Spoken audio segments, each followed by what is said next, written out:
Welcome back to our math class. तो आइए हम लोग जो है मैथ क्लास जो है कर रहे हैं। इससे पहले हमने आपको नंबर सिस्टम का फर्स्ट क्लास दे चुका हूं। अभी ये दूसरा क्लास है नंबर सिस्टम का। तो आज हम लोग देखते हैं नेचुरल नंबर किसको कहते हैं। किसको कहते हैं नेचुरल नंबर किसको कहते हैं। देखिए, नेचुरल नंबर को हिंदी में हम लोग कहते हैं प्राकृतिक संख्या। इसका परिभाषा अगर आप लिखना चाहें लिखिए कि जिससे गिनती की क्रिया शुरू की जाती है, जिससे गिनती की क्रिया शुरू की जाती है उसे नेचुरल नंबर कहते हैं। जैसे 1, 2, 3, 4, 5 से लेके अनंत तक, इन्फिनिटी तक, ये सब क्या है? नेचुरल नंबर है। आखिर इसको नेचुरल नंबर क्यों कहते हैं? इसलिए कहते हैं, प्राकृत का मतलब होता है, क्यों कहते हैं? देखिए, जब इस धरती पर इंसान आया था उस समय जो है कोई भी वस्तु का जो गिनती करता था तो गिनती जो है फर्स्ट से यानी 1 से शुरुआत करते थे। 1, 2, 3, 4 इस तरह से। इसीलिए इसको जो है प्राकृत संख्या कहते हैं। ठीक है। लेकिन बाद में जीरो का खोज हुआ, यानी बहुत बाद में किसका खोज हुआ? जीरो का। जीरो का पहले उन लोगों को जानकारी नहीं था। बाद में जब जीरो को खोजा गया तो यही प्राकृत संख्या क्या हो गया? पूर्ण संख्या बन गया। इसीलिए यहाँ पे देखिए दूसरा नंबर में लिखा है होल नंबर। इसको हम लोग पूर्ण संख्या कहते हैं। पूर्ण संख्या किसको कहते हैं? जब गिनती की क्रिया में जीरो को शामिल कर लिया जाए तो उसको पूर्ण संख्या होल नंबर कहते हैं।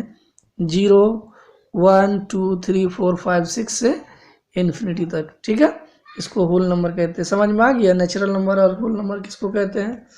चलिए नेक्स्ट पॉइंट में आते हैं। देखिए, इंटीजर किसको कहते हैं? इंटीजर को हम लोग हिंदी में कहते हैं पूर्णांक संख्या। तो पूर्णांक संख्या जो होता है प्लस, देखिए जीरो जो होता है, 0 plus minus 1 plus minus 2 plus minus 3, कहाँ तक? प्लस माइनस इन्फिनिटी तक।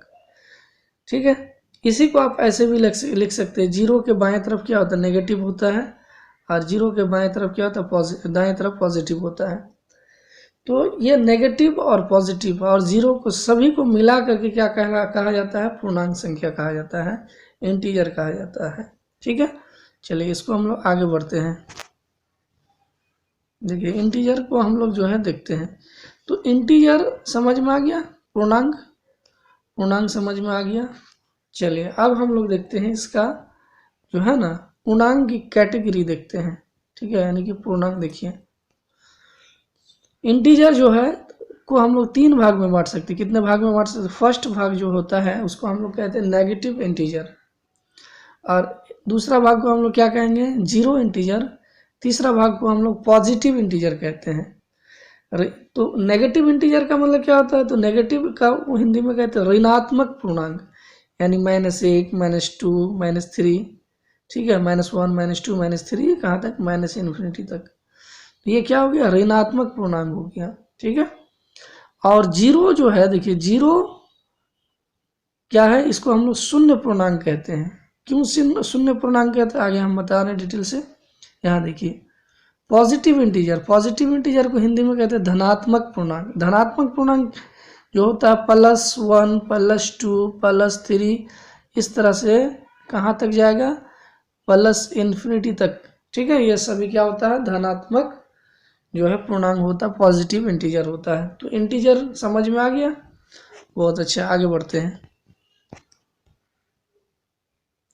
देखिए, यहाँ पे हमने आप लोग को बताया कि नोट, यहाँ पे नोट देख लीजिए। इंटीजर 3 तरह का समझ में आ गया।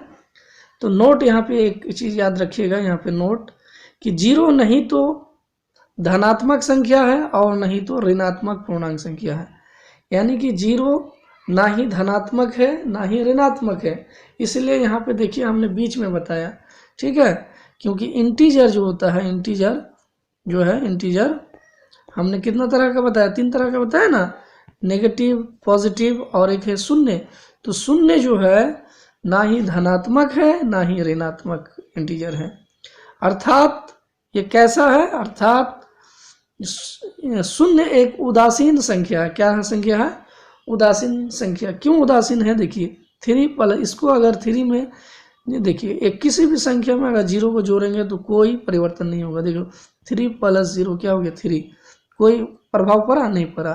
3 अगर माइनस भी करेंगे 3 - 0 तब भी 3 आ जाता है। यानी किसी भी संख्या को, कोई मान लीजिए संख्या x है, उससे अगर 0 को हम प्लस करें या माइनस करें, ठीक है, इसमें कोई चेंजिंग नहीं होगा, वो x का x ही रहेगा, समझे ना। इसीलिए जो है 0 को हम लोग क्या कहते हैं, शून्य पूर्णांक कहते हैं। ना ही ये धनात्मक होता है ना ही ऋणात्मक होता है। चलिए इंटीजर को आगे बढ़ाते हैं, ठीक है। अब ये वाला पॉइंट को समझिए, ठीक है। इंटीजर नंबर को जो है अब हम लोग जो है 2 भाग में बांट सकते हैं, यानी इंटीजर नंबर ही होता है ऑड नंबर, समझे ना। तो ऑड नंबर इंटीजर को फिर 2 भाग में बांट सकते हैं, किसमें, देखिए ऑड नंबर में। ऑड नंबर को हम लोग कहते हैं विषम संख्या, और एक होता है इवन नंबर जिसको हम लोग सम संख्या कहते हैं, ठीक है। सम संख्या किसको कहते हैं, जो 2 से पूर्णतः विभाजित होगी, ठीक है, वो सब क्या होगा, सम संख्या होगा। बात समझ में आ रहा। तो अगर आप परिभाषा लिखना चाहें तो परिभाषा आप लिख सकते हैं, हम जो बोल रहे हैं, लेकिन आपको मैथ में परिभाषा नहीं पूछेगा, आपको समझना पड़ेगा कि आखिर होता क्या है ऑड नंबर, होता क्या है इवन नंबर। तो ऑड नंबर वो संख्या होता है जो 2 से पूर्णतः विभाजित नहीं होगी। अगर उतारना चाहें, लिखना चाहें, लिख लीजिए, वह संख्या जो पूर्णतः 2 से विभाजित नहीं होगी उसको ऑड नंबर कहते हैं, विषम संख्या कहते हैं। जैसे देखिए 1, 3, 5, 7, 9, 11 प्लस इन्फिनिटी तक, समझे ना। इधर -1, -3, -5 कहाँ तक, माइनस इन्फिनिटी तक। ये सभी जो नंबर है इसको हम लोग ऑड नंबर कहते हैं। और यहाँ पे गौर कीजिए, ऑड नंबर जो है बीच में कितना का गैप है, 2 का गैप है ना। इसका डिफरेंस कितना बीच में, 2 का है। तो इसी को हम लोग कहते हैं ऑड नंबर।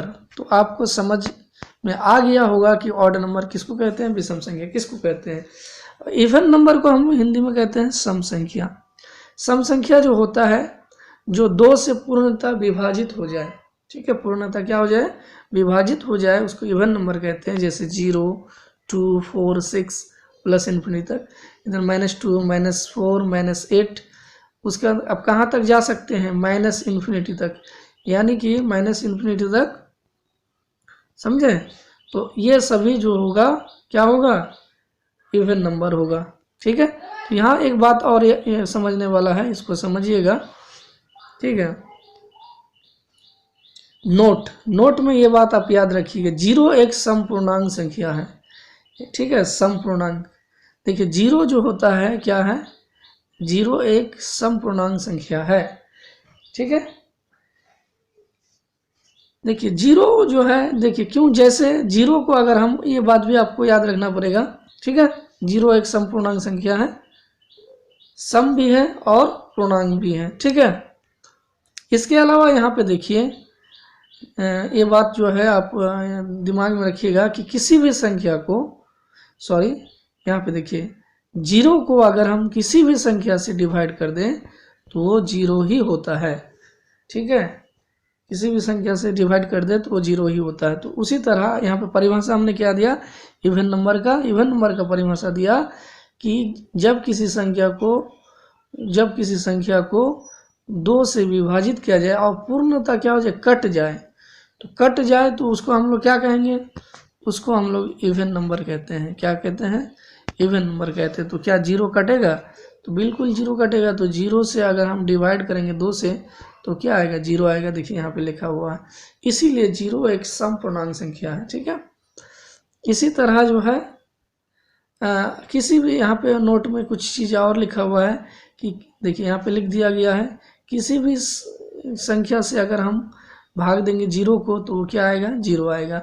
और किसी भी संख्या को यानी कोई संख्या मान लीजिए x है, और उसको अगर हम 0 से डिवाइड करेंगे तो क्या अनंत आएगा, क्या आएगा, अनंत आएगा। और किसी भी 0 को अगर हम किसी 0 से डिवाइड कर दें, ठीक है, किसी भी 0 को 0 से डिवाइड कर दे तो इसको कहते हैं अपरिभाषित, UD, अनडिफाइन। तो समझ में आ गया, कोई दिक्कत? Thank you so much for watching this video. Next part इसका जो है फिर मैं डलवा दूंगा, उसको आप देख लीजिएगा, ठीक है।